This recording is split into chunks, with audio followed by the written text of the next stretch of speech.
ಎವನ್ TV news ವೀಕ್ಷಕರಿಗೆ ಸ್ವಾಗತ. ಮುರುಗಮಲ್ಲ ಗ್ರಾಮ ಪಂಚಾಯಿತಿಯಲ್ಲಿ ಯಶಸ್ವಿ ಗ್ರಾಮಸಭೆ. ವಸತಿ ರಹಿತರ ಪಟ್ಟಿ ಪರಿಶೀಲನೆಗೆ ಜೂನ್ 30ರವರೆಗೆ ಕಾಲಾವಕಾಶ. ಚಿಂತಾಮಣಿ ತಾಲೂಕಿನ ಮುರುಗಮಲ್ಲ ಗ್ರಾಮ ಪಂಚಾಯಿತಿ ಆವರಣದಲ್ಲಿ ಸಾರ್ವಜನಿಕರ ಸಮ್ಮುಖದಲ್ಲಿ ವಿಶೇಷ ಗ್ರಾಮಸಭೆಯನ್ನು ಹಮ್ಮಿಕೊಳ್ಳಲಾಗಿತ್ತು. ಗ್ರಾಮದ ಅಭಿವೃದ್ಧಿ ಹಾಗೂ ಪ್ರಮುಖ ಯೋಜನೆಗಳ ಕುರಿತು ಸಭೆಯಲ್ಲಿ ಸುದೀರ್ಘ ಚರ್ಚೆ ನಡೆಸಲಾಯಿತು.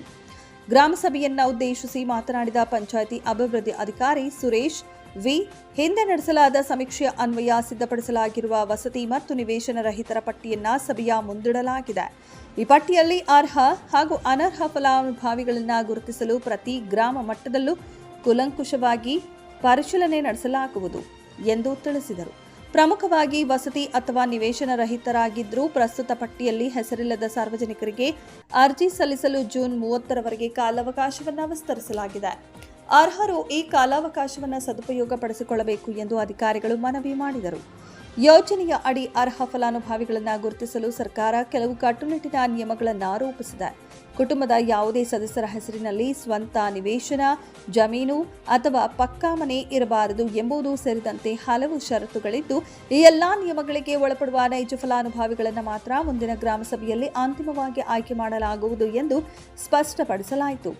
ಈ ಸಭೆಯಲ್ಲಿ ಮುರುಗಮಲ್ಲ ಗ್ರಾಮ ಪಂಚಾಯಿತಿಯ ಜನಪ್ರತಿನಿಧಿಗಳು, ಆಡಳಿತಾಧಿಕಾರಿ ಕೆಎಂ ಅಶ್ವಥ್ ನಾರಾಯಣ್, ಆರೋಗ್ಯ ಇಲಾಖೆಯ ಅಧಿಕಾರಿ ಅಶ್ವಿನಿ ಹಾಗೂ ವಿವಿಧ ಇಲಾಖೆಯ ಅಧಿಕಾರಿಗಳು ಹಾಗೂ ಗ್ರಾಮದ 106 ಸಾರ್ವಜನಿಕರು ಭಾಗವಹಿಸಿ ತಮ್ಮ ಅನಿಸಿಕೆ ಹಾಗೂ ಕುಂದುಕೊರತೆಗಳನ್ನು ಹಂಚಿಕೊಂಡರು. ವಸತಿ ಮತ್ತು ನಿವೇಶನ ರಹಿತರ ಸಮೀಕ್ಷೆ ಪಟ್ಟಿಯನ್ನ ಹಿಂದೆ ಮಾಡಿದ್ವಿ. ಅದನ್ನ ಅಡಿಷನ್ ಮಾಡ್ಲಿಕ್ಕೆ ಸಾಕಷ್ಟು ಈಗಲೂ ಸಹ ಈ ತಿಂಗಳ ಕೊನೆಯವರೆಗೂ ಅವಕಾಶವನ್ನು ಕೊಟ್ಟಿದ್ದಾರೆ. ಈ ಒಂದು ಪಟ್ಟಿಯನ್ನ ನಾವು ಸಭೆಯಲ್ಲಿ ಮಂಡಿಸ್ತೀವಿ. ಇದರಲ್ಲಿ ಏನಂತಂದ್ರೆ ಕೆಲವರಿಗೆ ಅರ್ಹತೆ ಇರ್ಬೋದು ಅಥವಾ ಇಲ್ಲದೆ ಇರ್ಬೋದು. ಇದನ್ನ ನಾವು ಗ್ರಾಮವಾರು ಪಟ್ಟಿ ಮಾಡಿಕೊಂಡು ಪರಿಶೀಲನೆ ಮಾಡಿ ನಂತರ ಅರ್ಹರನ್ನ ಗುರುತಿಸಿ ಇದೇ ಒಂದು ಮತ್ತೊಂದು ಗ್ರಾಮ ಸಭೆಯಲ್ಲಿ ಅವ್ರಿಗೆ ನಿವೇಶನ ರಹಿತರಿರ್ಬೋದು ಅಥವಾ ವಸತಿ ರಹಿತರಿರ್ಬೋದು ಆಯ್ಕೆ ಮಾಡಬೇಕಾಗುತ್ತೆ. ಈ ಒಂದು ಸಭೆಯಲ್ಲಿ ಆ ಒಂದು ಪಟ್ಟಿಯನ್ನ ಮಂಡನೆ ಮಾಡ್ತೀವಿ, ಗ್ರಾಮವರು ಮಂಡನೆ ಮಾಡ್ತೀವಿ.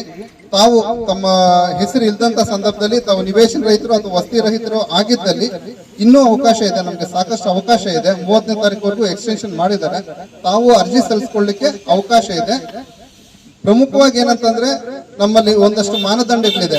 ಆ ಒಂದು ಕುಟುಂಬದಲ್ಲಿ ಯಾರಿಗೇ ಆಗ್ಲಿ ನಿವೇಶನ ಇರ್ಬೋದು ಅಥವಾ ಕುಟುಂಬಸ್ಥರ ಮನೆಯಲ್ಲಿ ಯಾರಿಗಾದ್ರೂ ಸಹ ಜಮೀನ್ ಇರ್ಬೋದು, ಈ ತರ ಇರಬಾರ್ದು ಅಂತಾನೆ ಇದೆ.